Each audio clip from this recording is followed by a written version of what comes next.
viviendo con la mirada puesta en nuestro Salvador. Y vamos a leer el texto que nos regala las Sagradas Escrituras en Filipenses capítulo 1 y vamos a leer del 3 al 7. Dice la palabra del Señor.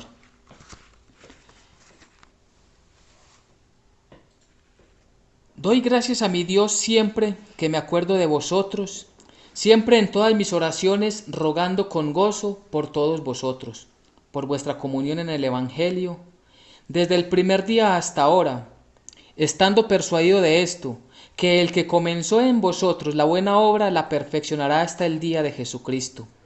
Como me es justo sentir esto de todos vosotros, por cuanto os tengo en el corazón y en mis prisiones, y en la defensa y confirmación del Evangelio, todos vosotros sois partícipes conmigo de la gracia. Amén y amén. Muy bien, acabamos de leer el saludo inicial que hace Pablo a la iglesia. Esta es una iglesia en Filipos. Y esta es una iglesia bien interesante, bien bonita, porque Pablo se agrada mucho, siente mucha hermandad, mucha unidad, mucha comunión con esta familia cristiana que está allí en Filipos. Y él dice, me alegro mucho de saludarlos y me gozo y los tengo en cuenta en mis oraciones y los recuerdo porque son demasiado agradables en todo lo que hacen para la gloria del Señor. Y él dice allí en el versículo 5, por vuestra comunión en el Evangelio, desde el primer día hasta ahora. Desde la comunión, por vuestra comunión, es decir, que hay una afinidad entre esta iglesia y Jesucristo. Hay una comunión, hay una unidad entre la iglesia y el Espíritu Santo. Es una iglesia que siempre está esforzándose y luchando, perseverando para agradar a nuestro Padre Dios. Y en esto debemos de trabajar esta tarde cada uno de nosotros. Debemos de pensar nosotros qué tanto esfuerzo hay en nosotros, qué tanta comunión, qué tanta dedicación tenemos con nuestro Dios. Para que se agrade nuestro Señor Jesucristo como se agradaba de esta iglesia, o como se agradaba Pablo de esta iglesia, que fue el fundador, sabiendo del testimonio, del buen testimonio de esta familia cristiana. Estando persuadido de esto, que el que comenzó en vosotros la buena obra, la perfeccionará hasta el día de Jesucristo. ¿Quién empezó la obra en nosotros? El mismo que la empezó en la iglesia de Filipos. Su nombre es Jesucristo. Él empezó la obra en cada uno de nosotros.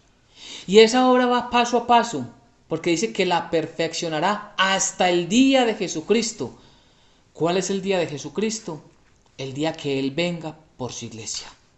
Hasta ese día debemos de trabajar juntos, unidos y con un mismo deseo, una misma fe, en siempre testificar la grandeza de su nombre, en siempre cuidar nuestra santidad que Él nos ha dado allí en la cruz del Calvario al purificarnos con su sangre. Hasta ese día debemos de trabajar duro, continuamente, gozosos, porque lo que habla la palabra de hoy es el gozo que tiene Pablo en esos momentos. Y si le pusimos atención a los primeros versículos, dice que él en sus prisiones, es decir, Pablo escribe desde la prisión en Roma. Recordemos que él escribió 4 cartas allí cuando estaba de prisionero en Roma. Él escribe a los colosenses, él escribe a los efesios, él escribe esta carta y también escribe una carta adicional, bueno, se me va el nombre en este momento, la cual enseña siempre cómo el Dios Todopoderoso se vale aún desde las dificultades para engrandecer su santo nombre. Y él le dice, yo me gozo de saber que ustedes están perseverando, de que ustedes están luchando, de que ustedes están allí día tras día, animándose unos a otros. Y es que el contexto es muy importante, porque cuando Pablo escribe a los Efesios, a Colosenses, a Filemón, que era la carta que les nombraba al principio, Pablo escribe desde la cárcel a Filemón, y cuando escribe esta a los Filipenses, en todas les está enseñando algo maravilloso, o algo, o les está corrigiendo algo, o les está dando una instrucción específica. Cómo el Señor se vale desde allí, desde las dificultades que tiene Pablo, para que el Espíritu Santo, en el reposo que Él tiene allí, pueda escribirles. Y eso lo toma Él como testimonio para animar a los demás hermanos. Por eso les dice, en el versículo 12 en adelante dice: quiero que sepáis, hermanos, que las cosas que me han sucedido han redundado más bien para el progreso del Evangelio, de tal manera que mis prisiones se han hecho patentes en Cristo en todo el pretorio y a todos los demás. Y la mayoría de los hermanos, cobrando ánimo en el Señor con mis prisiones, se atreven mucho más a hablar de la palabra sin temor. Antes que desanimarse, Pablo anima a la gente, anima a la iglesia. Y esta iglesia, antes que desanimarse, cobran fuerza, cobran ánimo. Esta iglesia persevera en el Señor. Y ellos dicen, mire, porque lo que uno podría decir, bueno, es que seguir a Jesucristo es muy difícil. Seguir al Señor trae complicaciones, trae persecuciones, trae desplantes, en algunos casos humillaciones. Y Pablo les dice, no se preocupen por eso. Si yo lo he sufrido todo, si yo estoy escribiéndoles con alegría desde esta prisión en Roma, ¿cuánto más ustedes? Y les testifica, mire, muchos hermanos antes se han fortalecido y están diciendo, mire, así como Pablo, nosotros podemos dar más por el Evangelio. Así como Pablo, nosotros también podemos testificarlo. Y dice ahí entonces que muchos se animaron a hablar sin ningún temor. El temor aquellos días era hablar de Jesucristo. El que hablara de Jesucristo lo perseguían, sea en Jerusalén, sea en Judea, sea en Samaria y en cualquier parte del mundo. Pero ellos tenían la fuerza y el poder del Espíritu de Dios. Y esta predicación les animaba mucho a ellos, ¿para qué? Para que siempre estuvieran atentos a la voluntad de Dios. Y recordemos que la predicación no es solo hablar de Jesucristo. La predicación empieza viviendo la palabra de Jesucristo, haciendo la vida en cada uno de nosotros. Y muchos lo hacen, estas predicaciones, como en aquel tiempo lo hacen hoy, lo hacen por vanagloria o lo hacen por envidia. En el versículo 15 de este mismo capítulo, Pablo les dice: algunos a la verdad predican a Cristo por envidia y contienda, pero otros de buena voluntad. El Evangelio de Jesucristo está siendo predicado, porque se está cumpliendo Mateo 24, donde dice que el fin no llegará hasta que este Evangelio sea predicado a todas las naciones. Este es solo un pequeñito, muy pequeñito, demasiado pequeñísimo, en la forma que lo hacemos para enseñar y predicar el Evangelio de Jesucristo. Pero muchas personas, muchas, están predicando el Evangelio de nuestro Señor, el Evangelio de nuestro Señor Jesucristo. Por eso, el título de hoy es Viviendo con la mirada puesta en nuestro Salvador, con la mirada puesta en nuestro Señor Jesucristo, con la mirada puesta en Él, por Él y para Él. Pero muchos lo hacen por vanagloria, muchos lo hacen porque tienen contiendas, porque tienen rivalidades, porque tienen envidias unos de otros. Pero la palabra de Dios nos muestra, la palabra de Dios nos enseña que debemos de hacerlo sin ninguna rivalidad. Miren, esto de predicar el Evangelio no se trata de demostrar quién sabe más. Esto de predicar el Evangelio no se trata de decir quién tiene más cantidad de seguidores. Esto de predicar el Evangelio no está para determinar cuál iglesia es mejor que otra. Porque las iglesias de Jesucristo, la iglesia de Jesucristo, es una sola. Solamente hay una iglesia, y la de Jesucristo. Lo demás son denominaciones que la humanidad nos hemos creado y le hemos puesto de nombres a determinados grupos de personas. Pero realmente la iglesia de Jesucristo es una sola.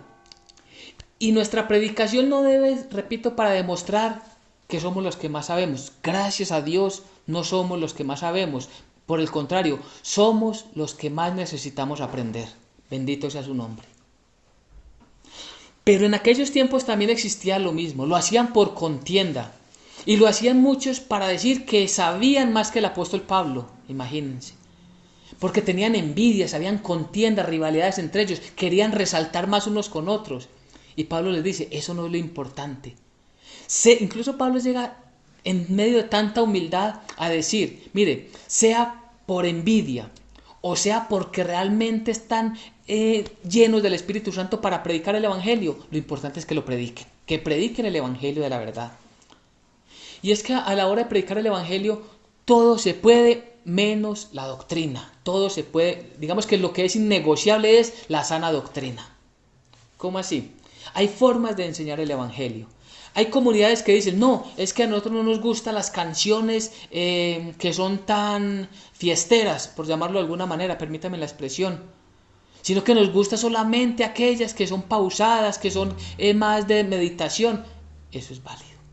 Otros dicen, no, a nosotros nos gusta que nos alegre el espíritu y exaltar a nuestro Dios con muchas alabanzas. Eso es válido.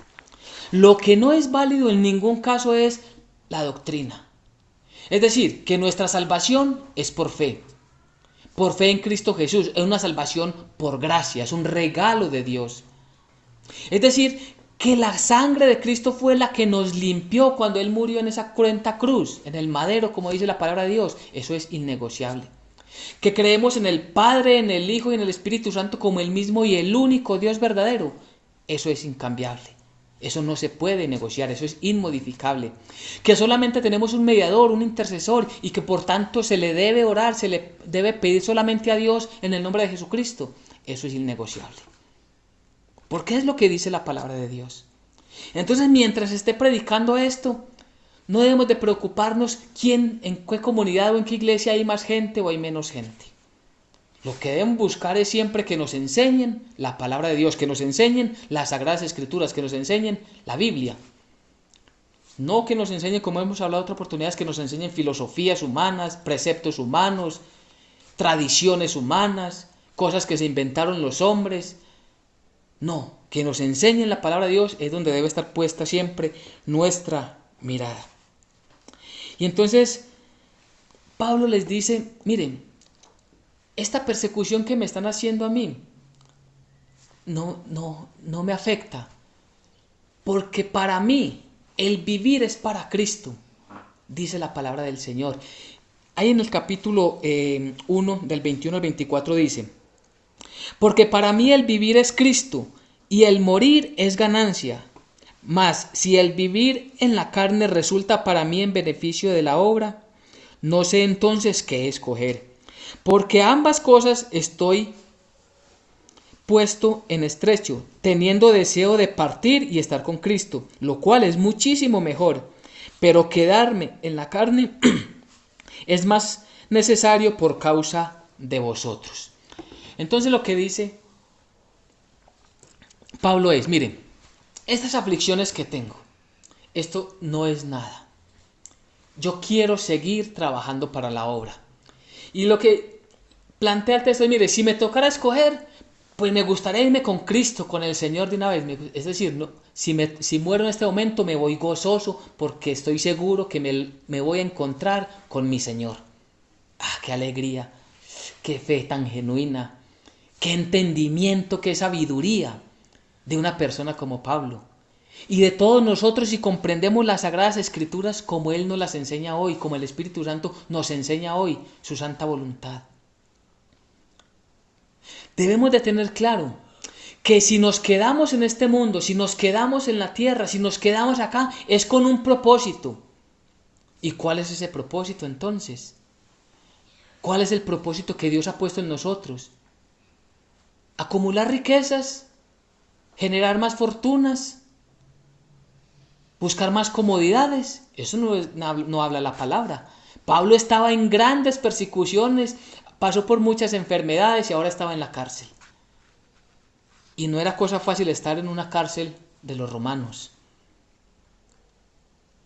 Él dice, si me quedo aquí es con el propósito de enseñar a más personas el Evangelio de Jesucristo. Ojo, propósito. Enseñar a más personas el Evangelio. Si me quedo aquí es por la obra del Evangelio. No porque quiera extender mis riquezas y ahora sí comprarme la casa finca que quiero. Y ahora sí el carro que necesito y hacer el viaje que deseo.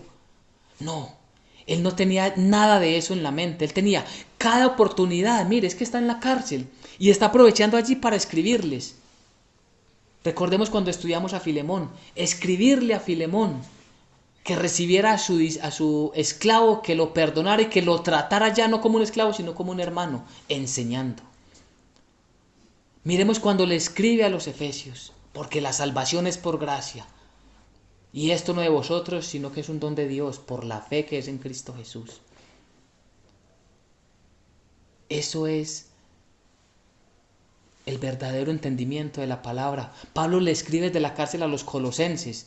¿Para qué? Para prevenirlos de que había una doctrina falsa por ahí en medio de ellos que los podía hacer desviar del camino. Y por eso esa doctrina decía que Jesucristo no era Dios, y Él se planta con toda contundencia y con toda la unción del Espíritu Santo y demuestra claramente que Jesucristo es el mismo Dios entre nosotros. Porque en Él habita corporalmente la plenitud de la deidad, dice allí en Colosenses 1:9. Ese es el Señor, obrando en cada persona que se dispone. Entonces, tenemos que tener muy claro nosotros qué debemos de guardar en nuestro corazón y en nuestra mente.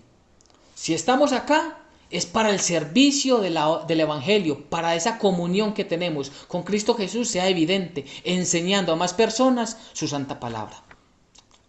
Y si debemos de partir, pues nos vamos con gozo, nos vamos llenos de alegría porque partiremos a la presencia del Señor. Y este gozo no lo tienen todas las personas tristemente.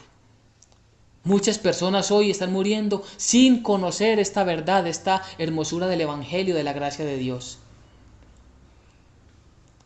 Yo sé que ninguno de nosotros pensamos, bueno, ¿cuándo era que yo me voy a morir? Todos pensamos, ¿hasta cuándo? Ojalá Dios me dé largura de días, largura de años, sobre todo cuando hay una enfermedad. Pero a partir de hoy debemos de pensar que un día más que el Señor añada a nuestra existencia es para glorificarlo en esta tierra. Y si partimos de Él ahora o mañana, nos vamos alegres y gozosos porque tenemos la certeza de la salvación. Porque la salvación no depende de nosotros, la salvación está en las manos de Jesucristo y Él mismo nos llevará delante del Padre. El gozo que tenía Pablo, porque si él moría se iba a encontrar con Jesucristo, lo debemos de sentir, lo debemos de tener también cada uno de nosotros. Por eso él tenía puesta la mirada siempre en su Salvador, como nosotros hoy, viviendo con la mirada puesta en nuestro Salvador. Así que hoy el Evangelio de nuestro Señor Jesucristo nos muestra, nos enseña muchas cosas, nos enseña cosas maravillosas, grandes. Y entonces Pablo le dice, miren, si estamos acá, si estamos cumpliendo este ministerio, si estamos sirviendo al Señor, no hagan nada por vanagloria. No lo hagan por discusiones personales, no lo hagan por demostrar que usted es mejor discípulo que otro. Todos tenemos diferentes dones, diferentes talentos. Solo es cuestión de ponerlos al servicio de Dios. Solo es cuestión de, con generosidad, con humildad, entregarnos delante del Señor. Dice Filipenses capítulo 2, versículos 3 al 5, dice: No hagáis nada hagáis por contienda o por vanagloria, antes bien, con humildad, estimando cada uno a los demás como superiores a él mismo, no mirando cada uno por lo suyo propio, sino cada cual también por lo de los otros. Haya pues en vosotros este sentir que hubo también en Cristo Jesús. Haya pues este sentir que hubo en Cristo Jesús. Y es que estos versículos, estos capítulos, capítulos que estamos enseñando, nos muestra la humildad de Jesucristo. Cuando uno lo lee completo es una hermosura, es un poema que viene de la gloria de Dios. Cómo Cristo Jesús, siendo el mismo Dios, no escatimó, no se aferró a eso, no es que yo soy Dios, sino que vino y se hizo como uno de nosotros. Pero ni siquiera como uno de nosotros porque él no tenía pecado. Se humilló hasta lo sumo, hasta el extremo se humilló. Hasta lo que más podía, se humilló. Y por eso dice la palabra, No mirando, versículo 4, no mirando cada uno por lo suyo propio. Es decir, mirando más, como más importante lo de los demás. Teniendo en cuenta que las demás personas necesitan algo que nosotros podemos, en la cual nosotros le podemos ayudar. Si miramos y tenemos eso, si no nos sentimos, y cuidado que es un grave pecado, no podemos sentirnos jamás superiores a otras personas, ni en conocimiento, ni en capacidad económica, ni en nada, ni en una posición social, en lo absoluto. Siempre bajándonos a la estatura de todas las personas. Así nos manda el Señor. Y esto fue lo que hizo Cristo. Cristo se humilló hasta el extremo y por eso dice la palabra que Dios Padre le dio un nombre que está por encima de todo nombre. Versículo 9, dice la palabra del Señor. Por lo cual Dios también le exaltó hasta lo sumo y le dio un nombre que es sobre todo nombre, para que en el nombre de Jesús se doble toda rodilla de los que están en los cielos y en la tierra y debajo de la tierra. Y toda lengua confiese que Jesucristo es el Señor, para la gloria de Dios Padre. Amén. Muy bien. Es que es muy bonita la palabra, muy hermosa la palabra de Dios. ¿Por qué? Porque ese Jesucristo, ese que era el Dios y no escatimó a aferrarse a su más alto honor, sino que se humilló hasta el extremo en la condición de hombre. Por haber hecho esto, Dios le dio el nombre que está por encima de todo nombre, Jesucristo. Y vamos a ver otra vez los versículos. Vamos a leerlos nuevamente porque es maravilloso. Dice, por cuanto Dios también le exaltó hasta lo sumo. Dios, el Padre Celestial, hasta lo sumo lo exaltó. Y le dio un nombre que está por encima de todo nombre.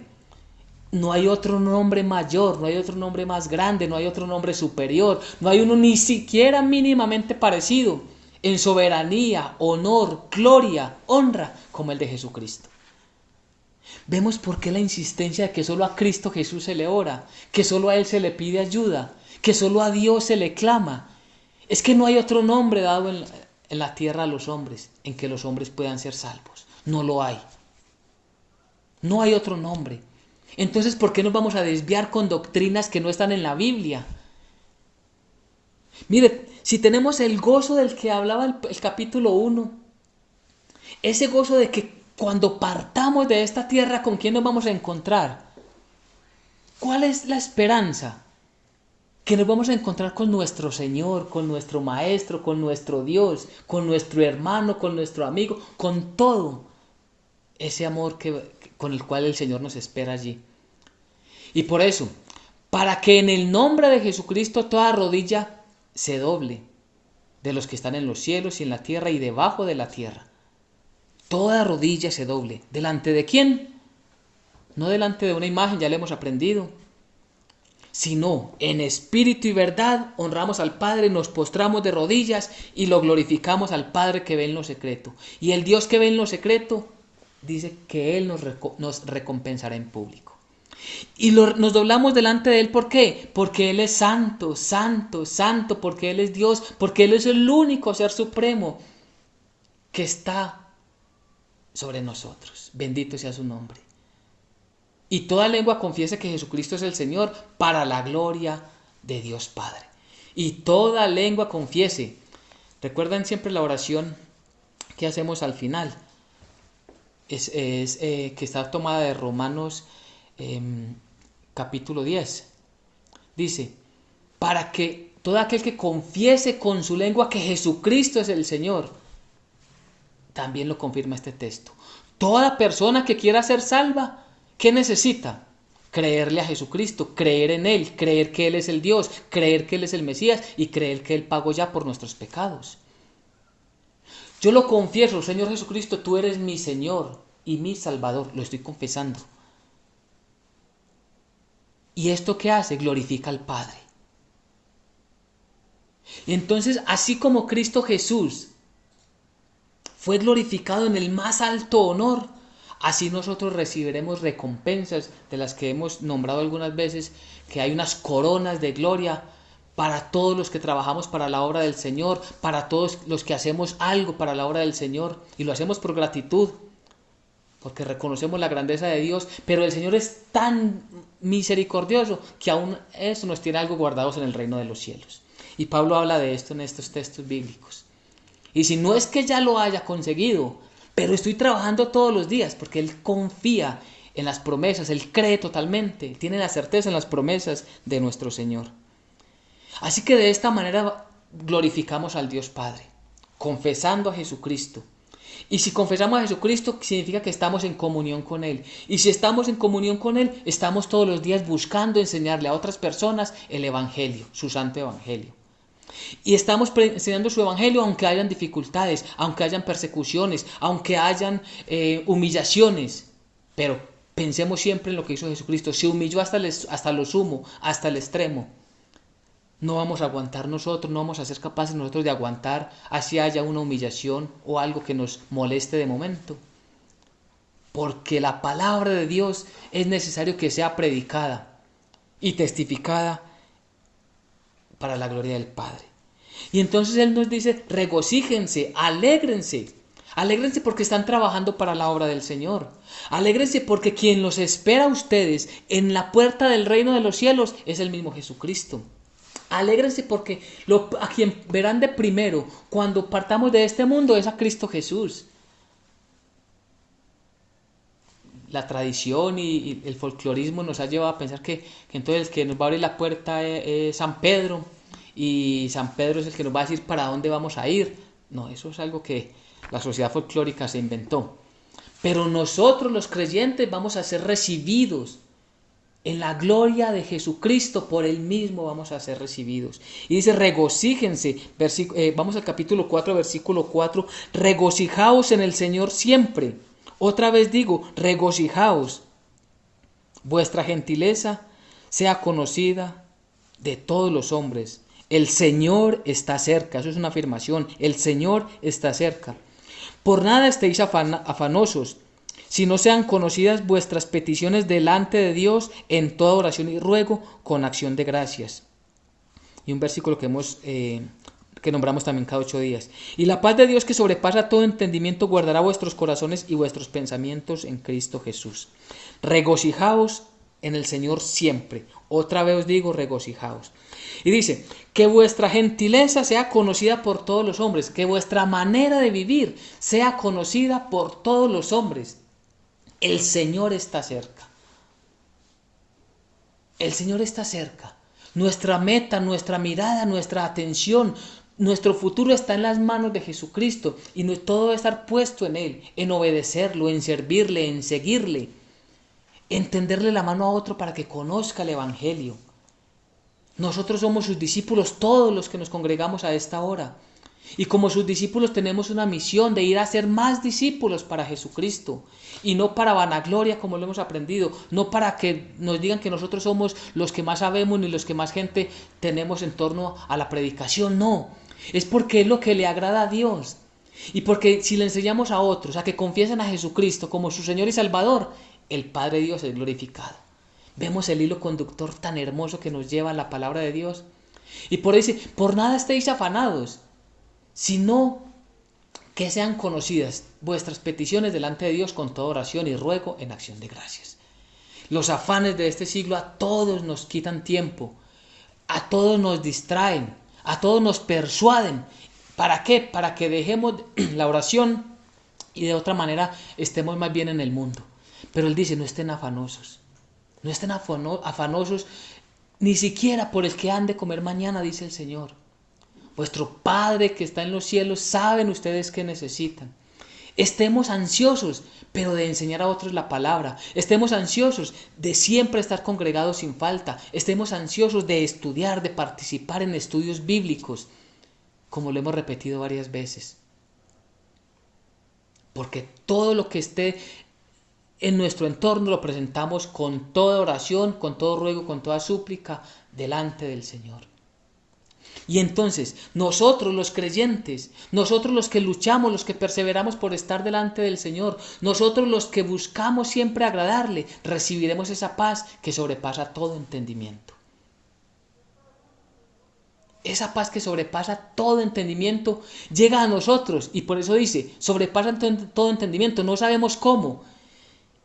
¿Cómo es posible que Pablo viva en una suprema paz interior estando encarcelado? Pensaría uno en el mundo común, esto me pasa a mí por seguir esta enseñanza, por seguir esta doctrina, por creerle a los que me enseñaron este evangelio. No, él está feliz, él está gozoso porque está sirviendo al Señor desde la propia cárcel. Entonces, cualquier situación que nos esté pasando, la presentamos en oración y la utilizamos para que Dios sea glorificado. Señor, aún en este momento, ¿cómo puedo glorificarte? Aún en este momento de enfermedad, puede decirle a alguien que no esté pasando por una dura enfermedad, y no es que sea fácil, no digo eso. Lo que digo es que el Señor trae esa paz desde los cielos, que no sabemos cómo. Oiga, esta persona con esa enfermedad, porque la hemos visto, personas con muchas enfermedades, una enfermedad de esas terminales, y con una paz que nadie le cree. Están más exaltados los familiares que están en torno de la cama del enfermo que él. Él está gozoso, porque él sabe que si parte de este mundo, ¿para dónde va? Para la presencia del Señor. Él ya no tiene dudas. ¿Será que voy a ir al infierno? ¿Será que voy a ir al cielo? ¿Qué me irá a pasar? ¿Habrá un cielo? ¿Habrá una vida futura, un mundo futuro, un reino futuro? No, ya tiene la certeza y tiene la paz que sobrepasa todo entendimiento en su corazón. Así que la palabra del Señor nos manda entonces a vivir a la manera de Dios. Y dice, siendo humildes, versículo 12, sé vivir humildemente, esto lo dice Pablo, mire todo lo que Pablo aprendió en el camino. Sé vivir humildemente y sé tener abundancia. En todo y por todo estoy enseñado. Así para estar saciado como para tener hambre. Así para tener abundancia como para padecer necesidad. Todo lo puedo en Cristo que me fortalece. Yo creo que este versículo, todo lo puedo en Cristo que me fortalece, Filipenses 4:13, es uno de los más nombrados por los labios de los cristianos. Y hay veces se nos vuelve simplemente como algo para animarme. No, todo lo puedo en Cristo que me fortalece. Se va volviendo como algo, como un talismán. Se va volviendo como algo, simplemente un dicho popular. Pero cuando llegamos acá, todo lo puedo en Cristo que me fortalece, es por causa de testificar la grandeza del Señor. Aunque hayan dificultades, aunque hayan problemas, aunque hayan persecuciones, aunque hayan enfermedades, el Señor me da esa paz que sobrepasa todo entendimiento. Así que todo lo puedo en Cristo que me fortalece. Porque si utilizamos este versículo desligado del contexto que acabamos de escuchar, entonces, aunque estemos en mal camino, aunque estemos haciendo negocios malos, aunque estemos testificando o dando mal testimonio como creyentes, tenemos un problema. No, yo todo lo puedo en Cristo que me fortalece. No, cuidado. Todo lo puedo en Cristo que me fortalece si me esfuerzo en serle fiel a ese Señor todopoderoso. A ese Señor, que todo lo hizo para salvar mi vida. Y Pablo dice, es que yo he aprendido a vivir en necesidad o a vivir en abundancia. Si tengo mucho, no me aparto del Señor, le doy gracias al Señor y con mis bienes honro al Señor. Pero si tengo poco, también he aprendido a vivir en la escasez. Y no empiezo a renegar contra el Señor, ni mucho menos busco robar, ni desfalcar a alguien, ni tumbar a alguien. No, yo he aprendido a vivir con eso. Porque el gozo mío no depende de la abundancia o de la escasez. Mi gozo proviene de esa paz que viene del Señor. Ese es mi gozo, dice Pablo. Qué hermoso. Qué bueno aprender a vivir así. Hasta allá nos quiere llevar el Espíritu Santo, que aprendamos a vivir con todo lo que el Señor nos regala. Y no estemos mirando a quién le dio más o a quién le dio menos. Normalmente uno siempre, en nuestra naturaleza caída, mira quién tiene más. Es que yo también quiero tener esa propiedad, yo también quiero tener ese empleo, yo también quiero tener una familia como esa, yo también quiero tener, pero lo que nos interesa es buscar, lo que nos importa y lo necesario es buscar la palabra de Dios, el reino de Dios y su justicia, y las demás cosas llegarán por añadidura, dice el Evangelio. Todo lo puedo en Cristo que me fortalece, dice la palabra del Señor. Entonces miremos el texto que hoy nos enseña el Señor, miremos las conclusiones. Y estas conclusiones nos ayudan para comprender lo que hoy hemos aprendido, lo que Jesús nos quiere enseñar esta tarde.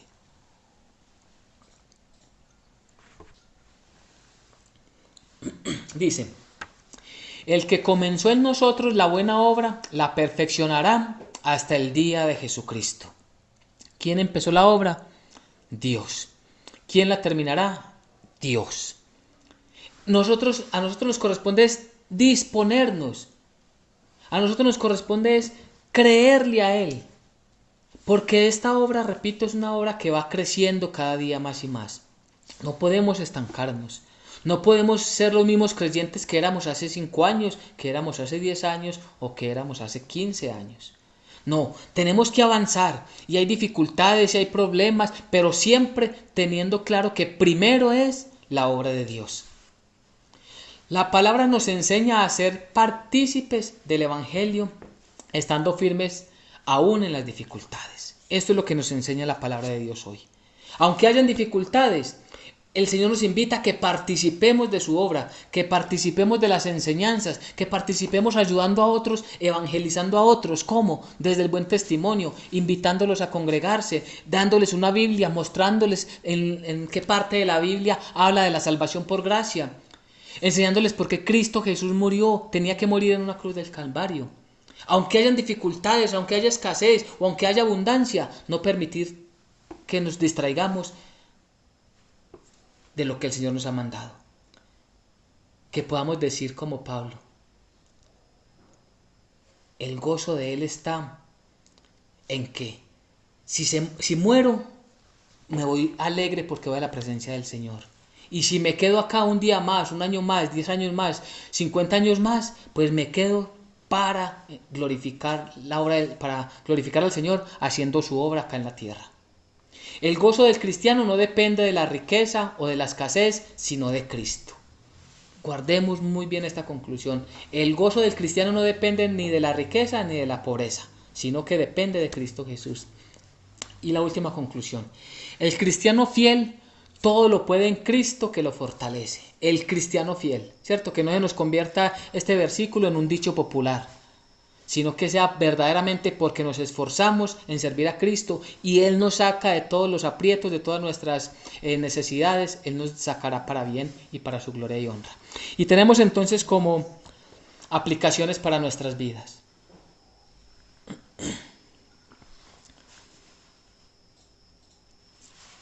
Debemos aprender que si vivimos, para Cristo vivimos, y si morimos, es ganancia, porque nos encontraremos con Él. Esto es lo que debemos aprender. Si vivimos, ¿para quién vivimos? Vivimos para Cristo. ¿Cómo vivimos para Cristo? Haciendo su obra, cumpliendo su palabra, haciendo vida en nuestra vida su evangelio. Pero si morimos, gozosos porque vamos a la presencia del Señor. Nuestra salvación, repito, está garantizada, no por lo que hagamos, sino porque Cristo es el que nos la ha regalado y estamos en sus manos, dependemos totalmente de Él. Él es bueno, justo, santo y fiel. Aplicación. Segunda, hagamos todo con esfuerzo y dedicación como para el Señor y no buscando la vanagloria. Todo lo que hagamos, hagámoslo para el Señor. No para que tener un reconocimiento, no para que nos digan usted cómo es de buen predicador, usted cómo es de buena cantante, usted cómo... No, lo hacemos para el Señor. Y mejor si no hay reconocimientos. Si no hay ningún reconocimiento, si no hay ningún aplauso, tranquilo, tranquila, siga trabajando que el Dios Todopoderoso todo lo está viendo y Él se está alegrando por lo que usted hace. Hágalo todo para el Señor, no para que hayan reconocimientos. Participemos de la comunión del Evangelio, soportando las aflicciones con humildad y paciencia hasta el día del Señor. ¿Cuál es el día del Señor? Cuando Jesucristo venga por su iglesia. Así que participemos todos estamos llamados a hacer algo para el Evangelio de Jesucristo. Y vivamos siempre con la mirada puesta en nuestro Salvador Jesucristo, que ese es el título de esta tarde, viviendo con la mirada puesta en nuestro Salvador. Amén y amén.